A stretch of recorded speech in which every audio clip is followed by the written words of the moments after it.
Salut à tous et bienvenue dans cette nouvelle vidéo où je vais vous parler d'un des rares outils en mode SaaS que j'utilise aujourd'hui pour m'organiser qui s'appelle Trello. Pourquoi j'utilise cet outil? Simplement parce que j'ai jamais trouvé d'équivalent libre ou autre, que ce soit des outils Kanban ou autre, qui offrent le même niveau de, on va dire pour moi, de satisfaction que cet outil. Donc c'est un des rares outils en mode SaaS que j'utilise aujourd'hui. Alors l'idée c'est pas de vous faire une présentation exhaustive de Trello qui serait super longue et puis vous pouvez le tester en ligne, c'est gratuit si vous voulez après en savoir plus.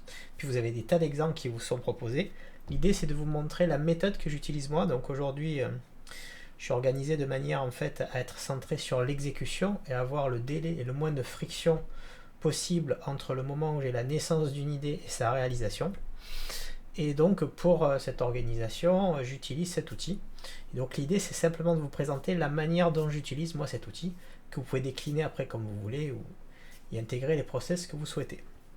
Donc je suis parti d'un tableau vide que vous voyez à l'écran, que vous aurez dès que vous créerez un nouveau tableau. Et donc je vais vous montrer en fait mon organisation. Mon organisation est assez simple. Donc en gros elle tourne autour de 7 colonnes en fait que j'organise et qui me servent à gérer les projets. Alors là je vais vous faire une démonstration dans un cadre qui est technique, mais j'utilise la même chose pour m'organiser sur des tâches administratives par exemple ou autre.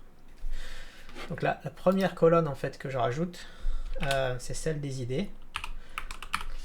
Donc c'est la première liste que je mets. C'est là où en fait je vais déposer des projets, enfin simplement des choses qui sont à l'état d'idées en fait, qui ne sont pas encore passées, on va dire, à la production. Ensuite, j'ai l'habitude de faire une colonne to do, donc des choses qui sont à faire. Une colonne doing qui va représenter, elle, les choses que je suis en train de faire. Une autre qui va être plus le test ou l'attente de feedback. Ça, c'est en fonction des projets et du type. Donc là, je vais l'appeler testing waiting feedback.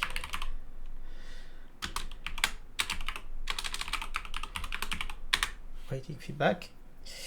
Une colonne done. Donc la colonne done, c'est simplement pour ce qui a été réalisé.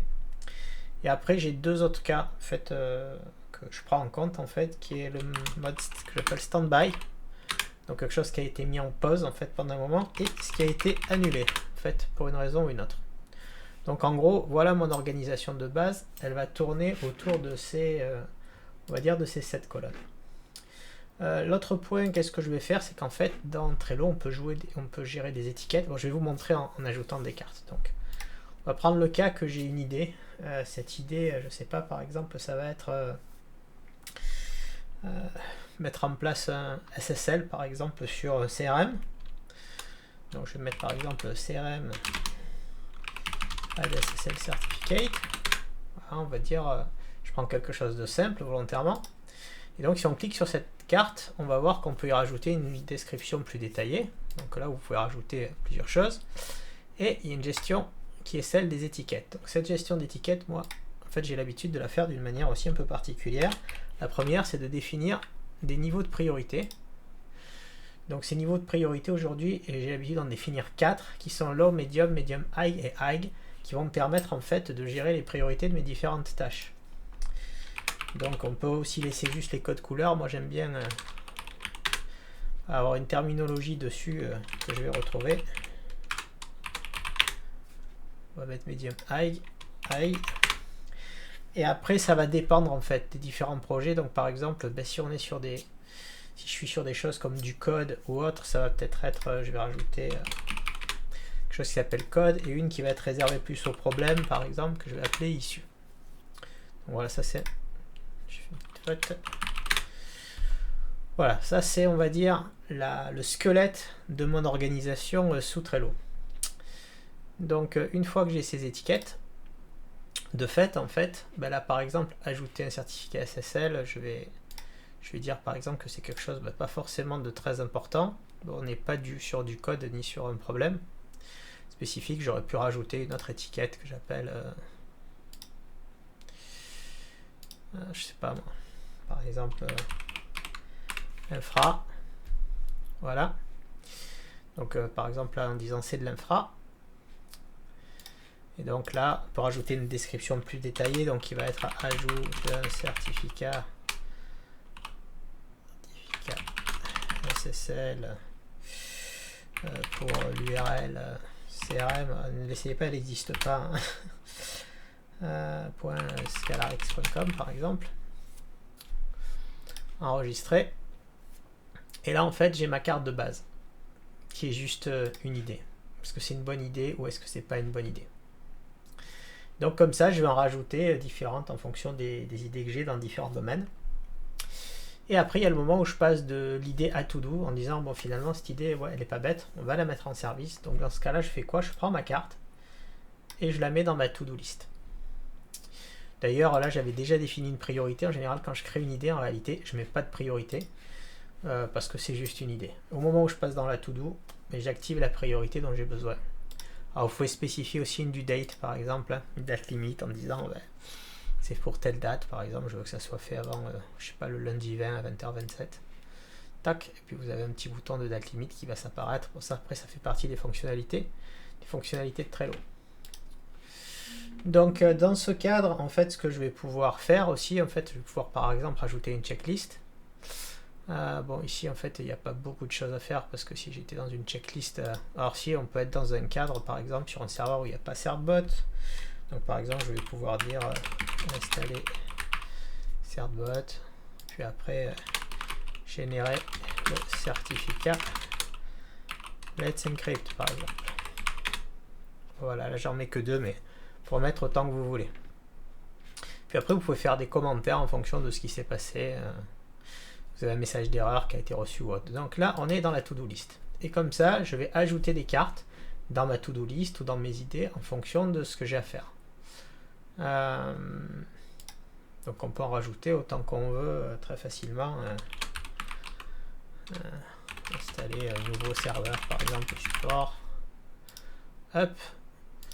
Et après, vous allez y mettre les étiquettes que vous voulez. Je vais dire, tiens, c'est du médium, c'est de l'infra aussi, ici. Après, vous pouvez affecter des membres. Donc, qui dans votre équipe, s'il y a plusieurs personnes qui doivent travailler sur un sujet, vous pouvez en mettre plusieurs ou la dédier à qu'une personne. Donc là, pour l'exemple, je dédie qu'à moi. Hein. Voilà. Donc, une fois que j'ai tout ça et que j'ai mes to-do list et que je sais qu'est-ce qui est prioritaire, qu'est-ce qui n'est pas prioritaire, je vais pouvoir après les passer dans Doing. Donc dans Doing, c'est le moment où je vais commencer à travailler. Hop, au moment où je passe un sticker dans Doing, c'est le moment où je vais aller sur une console. Hop, et puis je vais aller taper et faire ce dont j'ai besoin pour réaliser l'action en question. Et donc je vais incrémenter au petit à petit de ce que je vais faire. C'est-à-dire des fois c'est des tâches très courtes, des fois c'est des tâches un peu plus longues, donc je vais commencer par l'installation de Certbot. Si j'ai un commentaire par exemple, je vais le mettre, par exemple, s'il y a eu un message d'erreur ou d'avertissement, je vais l'ajouter dans mes commentaires. Et puis la génération du certificat Let's Encrypt, par exemple, où je vais préciser, là aussi, quelque chose, si j'ai quelque chose à préciser, sinon je ne précise pas. Une fois que c'est fait et que c'est validé, j'ai respecté ma date.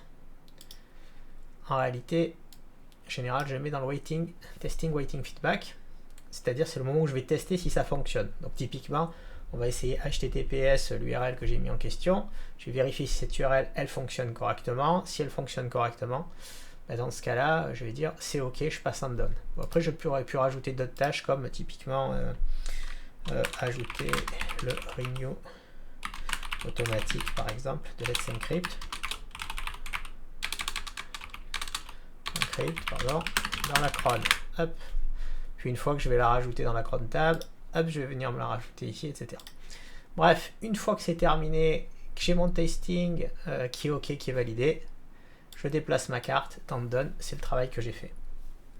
Donc ça, c'est typiquement le pipeline de fonctionnement que j'utilise pour toutes mes tasks aujourd'hui, avec plutôt une bonne efficacité, je trouve.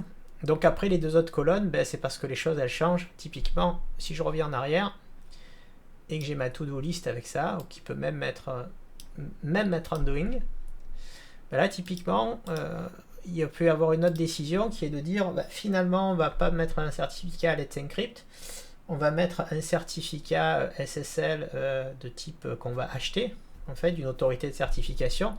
Et du coup, en fait, mon projet, du coup, en fait, je vais pas le terminer il va être mis en cancelled, que je vais pouvoir commenter pourquoi il est cancellé en fait, en disant remplacé par un certificat SSL d'une autorité de certification quelconque, je sais pas, on va mettre Twait par exemple. Twait. Je sais que je l'ai mal écrit. Bon, ça n'a pas d'importance pour l'exemple. Hop.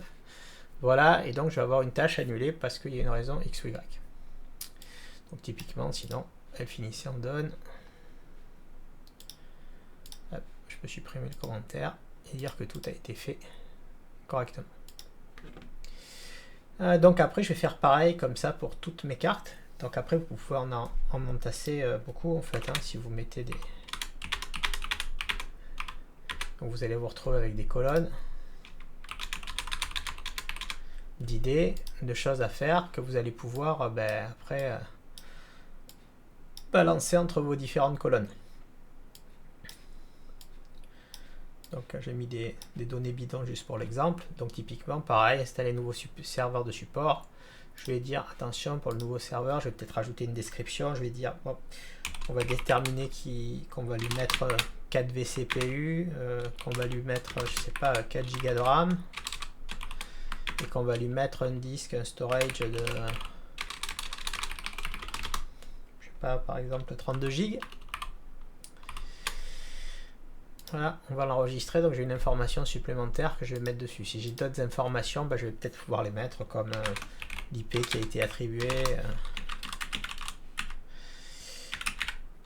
par exemple, etc.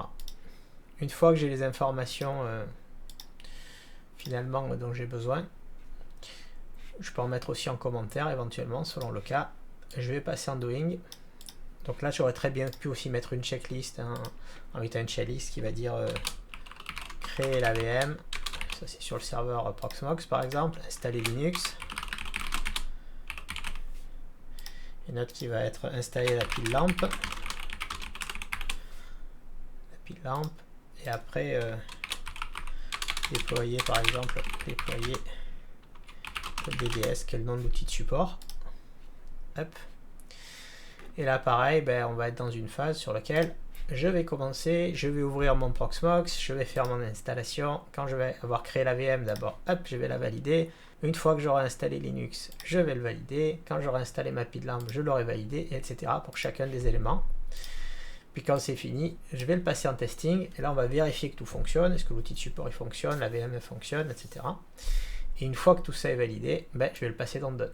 Alors, vous pouvez faire des listes plus ou moins complètes en fonction de vos habitudes. Encore une fois, c'est vraiment qu'un exemple. On aurait pu mettre, je sais pas, setup le backup.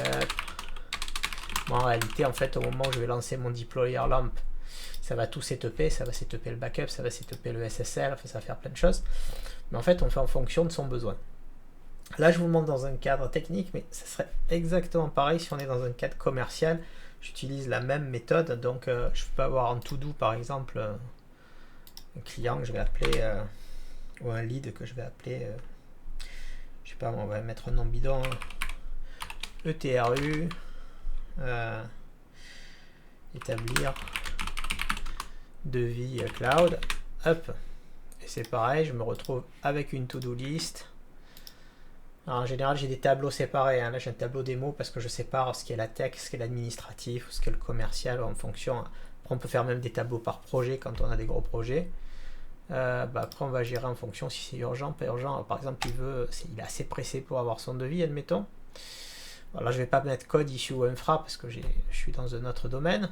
En gros c'est l'idée. Puis là je vais rajouter ce dont j'ai besoin, établir par exemple un devis pour 4 serveurs cloud type gold par exemple, plus infogérance plus 1 terabit de backup.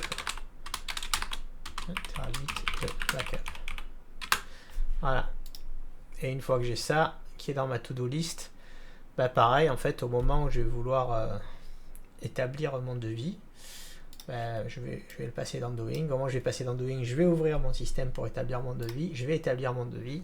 Éventuellement je peux mettre des étapes ou pas dans ma checklist, établir le devis par exemple, le fait de l'avoir envoyé au client sur son adresse mail ou autre, puis le passer après Une fois que je l'ai envoyé, on peut le passer directement dans Done, on n'a pas besoin de testing ou de waiting feedback dessus. Et je vais faire comme ça pour toutes mes tâches. Alors vos listes, en fait, elles vont commencer à grossir. C'est pour ça que c'est important c'est assez important de gérer les étiquettes avec l'ordre de priorité, en tout cas pour moi, dans ma méthode, ce qui va me permettre de savoir ce qui est important, ce qui n'est pas important, ce qui est urgent, ce qui n'est pas urgent, si j'ai des dates, des due dates pour des choses. Et c'est un deuxième avantage, c'est que ça vous permet rapidement de voir le travail que vous avez effectué tous les jours. Donc notamment si vous êtes comme moi par exemple homme entrepreneur et que vous travaillez essentiellement de chez vous, ça vous permet d'avoir rapidement, moi j'ai l'habitude de commencer en général par des petites tâches et d'épurer comme ça 5-10 tâches, comme ça on voit déjà du travail qui a été fait dans la journée, dans Done, et ça vous donne en fait, quelque part ça vous donne une sorte d'indice de mesure finalement du travail que vous avez effectué, quelque chose de réel, parce que des fois on ne se rend pas compte de ce qu'on fait exactement de sa journée, si on a vraiment avancé ou pas avancé, et ça a cet avantage. Donc voilà, c'est la méthode que j'utilise aujourd'hui sur quasiment l'intégralité de mes projets, que je voulais vous faire partager. Donc je sais pas combien de temps ça a pris, je pense que là cette vidéo va pas être trop longue. Du coup je vais m'arrêter là en fait. Si vous avez des questions sur Trello, je ne suis pas un expert Trello vu que je l'utilise vraiment dans ce cadre, ou sur ma méthode, n'hésitez pas, ce sera avec plaisir, je vous donnerai plus d'informations. N'hésitez pas à vous abonner à la chaîne si les sujets que j'aborde vous intéressent, puis à commenter, liker, partager, faire tout ce que vous voulez. Voilà, je vous dis à très bientôt pour une prochaine vidéo.